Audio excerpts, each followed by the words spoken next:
বিয়ে বাড়িতে গেট দরাদরির একটা নিয়ম আছে। মানে গেট ধরে জামাইরে আটকাইয়া প্রাপ্তবয়স্ক মেয়ে এবং ছেলে এখানে হই হুল্লু করে।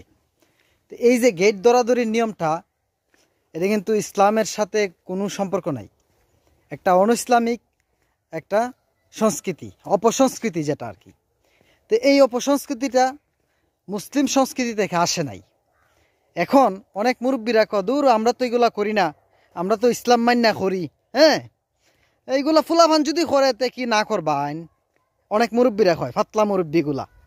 এগুলা আসলেই মানে এগুলা কোন ধরনের মুরব্বী আমি কই, ওই যে একটা প্রবাদ আছে, গাই ভালো তার দুধ ভালো, আর দুধ ভালো তার ঘি, ভাব ভালো তার ছেলে ভালো, হ্যাঁ, মা ভালো তার জি, এরকম একটা প্রবাদ আছে।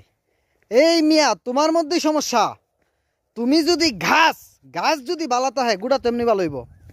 তুমি বালা না, এটা কও যে আমি বালা না, আমার ছেলে মেয়ে অবাধ, হ্যাঁ, চিল্লাফাল্লা করবে, আমি ভালো না। তুমি মিয়া মুরব্বী কইছো আবার করলে কি, তুমি বলো যে আমি ভালো না, আমি ভালো না, এই জন্য গেট ধরে লাফালাফি করবো, এই কথা বলবা?